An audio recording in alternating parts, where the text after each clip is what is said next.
Most people think a van heater is just camping gear, but when you live with hypermobile Ehlers Danlos Syndrome and POTS, temperature regulation is actually healthcare. The cold triggers my joint and chronic pain and makes my dysautonomia flare up instantly. On the road to healing 1 mile at a time. I'm Nurse TLC. Welcome to Healing on Wheels. Today I'm reviewing the heater that allows me to live in this van safely, the Olympian Wave 3 Catalytic Heater.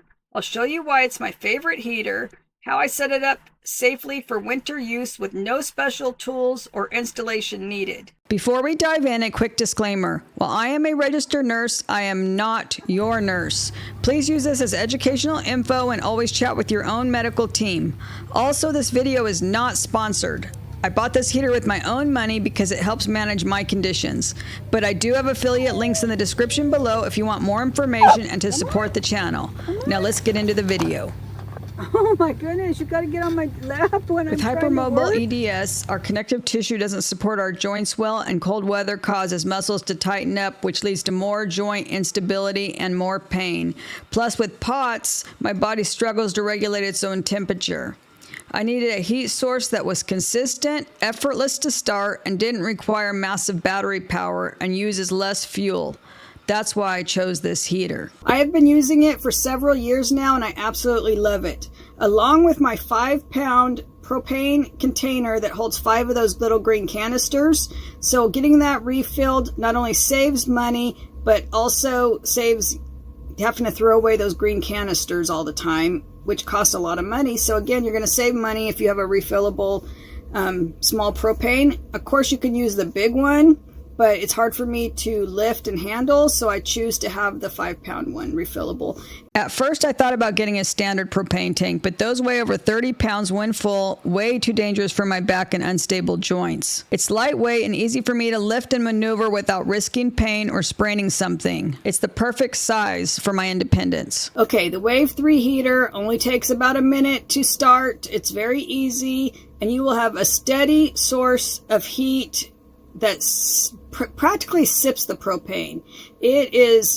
Does not, like when you're using something like the Mr. Buddy or something like that, you can go through one of those green 1-pound canisters daily, like every 6 hours or something. So with this, it is a steadier heat source and it slowly uses propane. It's probably one of the better options for as far as not using up a bunch of propane. And also, it's really safe. There's no flame exposed when it's running. Like on Mr. Buddy, you see an active flame. This one, it heats this mat up, and the mat gets hot, and then the flame goes away, so the mat just stays lit. So it does still take propane, but it doesn't put out a lot of the condensation that other sources do. I mean, you still have to have a window gapped for carbon dioxide anytime you use propane, and I'll show you what we do for that. We have a window insert that has a screen so bugs can't get in and stuff for both of our windows, but I only put it on one window in the winter, so less cool air coming in, but it does leave quite the gap. Plenty of room for propane on the same side where our heater is, so we'll show you that, and that makes it very safe. As a nurse, I take air quality seriously. This is a catalytic heater, which means no open flame, but it does consume oxygen. Proper venting is a non-negotiable. In short, adequate ventilation isn't just a recommendation, it is essential to prevent carbon monoxide poisoning and maintain air quality. I specifically put my heater right here in front of a window with plenty of ventilation. I keep this window open several inches. Note the vent there. This creates a direct intake for fresh oxygen. Propane heaters consume oxygen from the air to burn fuel. Ventilation brings in fresh oxygen, maintaining safe levels. If not enough is available, like a sealed room, the burn becomes incomplete, producing dangerous carbon monoxide. Also, propane burns can produce water vapor without ventilation. This water accumulates, leading to excessive condensation, humidity, and maybe even create some mold inside. With this heater and the proper ventilation, I never have condensation in my van. When it's running, we make sure that there's nothing nearby. No towels, no nothing. And of course, you could put it on the floor that has feet. You can take the feet off. You can mount it. whatever. These are used in a lot of RVs, so it's safe to run all night. But I don't. I mean, if it was an emergency and it was like super, super cold or something, I would run it all night, but haven't had to.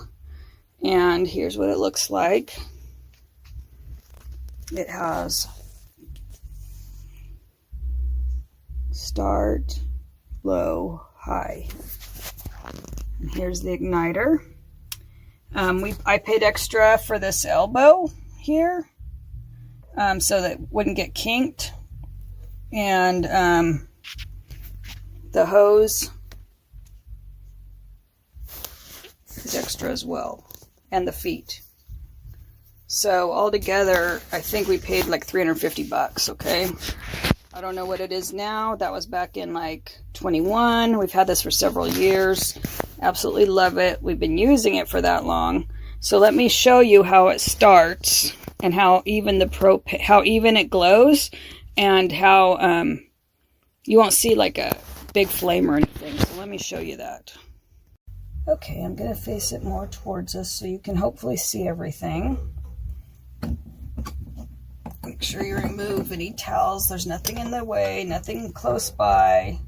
You have good clearance around it. Up on top, let me show you that. There's the operating instructions. Oh, it's hard to see. Oh, there they are. Yeah, see, operating instructions. Okay. So, if you forget, you can just read them. Step 1, read and understand all content of the operating manual. Step 2, control knob to start off position. Step 3, open up the gas supply valve. Step 4, depress control knob for 10 seconds. Okay, that's all the stuff we're going to do first. So I'm turning on my, okay, it's all the way open. Still got green, still got plenty of propane down there, and I've been using it for a few days, so that's good to know. It's still on the green, the little sensor is. Okay, so what you do next, we're gonna, I know what to do, but I'm gonna read it just so you know. Okay, then you're gonna firmly depress the control knob for 10 seconds. Okay, then step 5 is, well, continuing to depress the control knob, fully depress and release the striker button repeatedly until flame spreader is lit. After ignition occurs, keep knob depressed for 45 to 60 seconds maximum. Okay, so here we go. 10 seconds first. 1, 2, 3, 4, 5, 6, 7, 8, 9, 10. Striker. Do you see it's lit? We're going to keep this depressed for about 45 seconds. And you can see it's lighting. I don't know if you can see, but it's lighting the mat.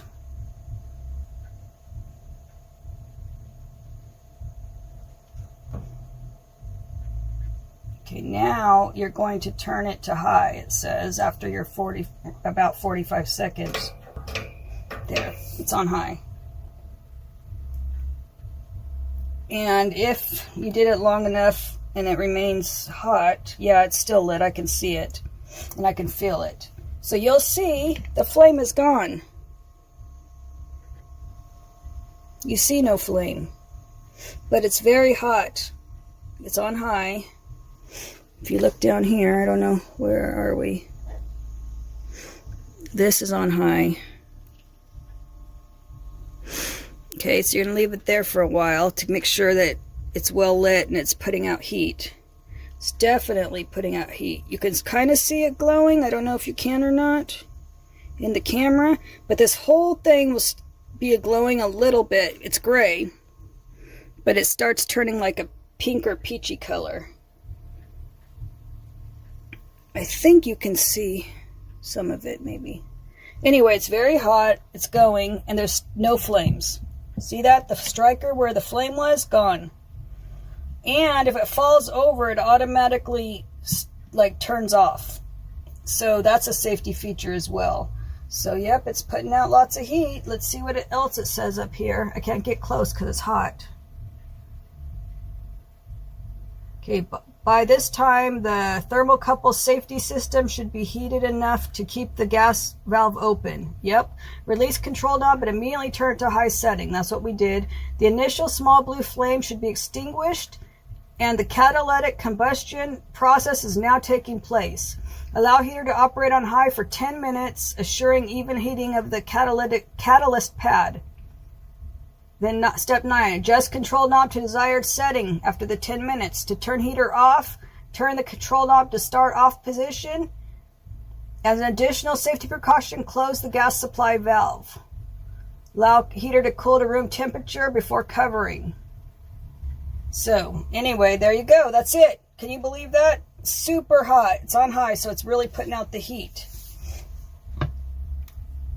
And that's it. Safe. Oh, now you can maybe see the glowing of the pad. Yeah, you can. Right there. See the glowing of the pad? That's it. It's a catalytic heater, so there's no exposed flame, and it's an even heat. Boy, does it feel good. Anyway, and you can see it's called catalytic safety heater. For me, it's worth the price to have the safety features it has. I feel very comfortable having this on. I know if it falls over, it's not going to catch anything on fire. You just want to make sure there's enough clearance around it and nothing's close by that can catch on fire. Move it to wherever the edge. Like we move it to the edge. And we've been fine. It's been great. It's been great. And look at the size. Here I am. It's pretty small. This is the Wave 3. There's a Wave 6 and I think a Wave 8. They're different sizes for different RVs. This is the perfect size for a van. The Wave 6 is maybe a Class C RV size. And then the 8 is for bigger RVs. So they're bigger and they heat much bigger areas. I also have a cover for this, which I'll show you. Right now it's put away. And let's check in on Sage. She's taking a nap. There she is. After I brought her inside, she started napping, and she's napping in her little seat right there.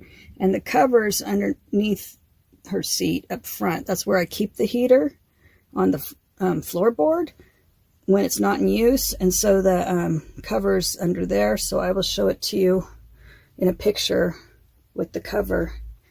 Anyway. There we are. There we go. Hope you learned something from this video.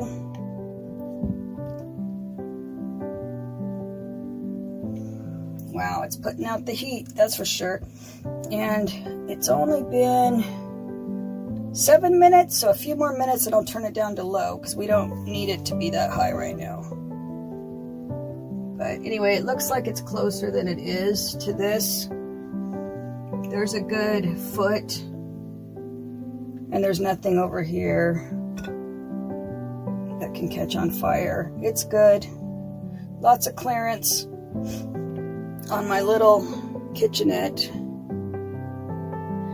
It's on the foot extension, that pop-up side, so that gives me still room here to cook and stuff. And you can see there's a little bit of a mess I need to clean up, but stuff to throw away, but kind of see the size in relation to the van, and it heats up the whole space in here. Finally, for a peace of mind, I have this carbon monoxide detector installed between the heater and my bed. I rarely sleep with the heater on, but this detector ensures that even when I'm resting during the day, or if it gets cold enough to use throughout the night, I am completely safe. And because carbon monoxide is slightly lighter than air, and also because it may be found with warm rising air, detectors should be placed on a wall about 5 feet above the floor and near the sleeping area, and make certain the alarm is loud enough to wake you up. My favorite heat source right here.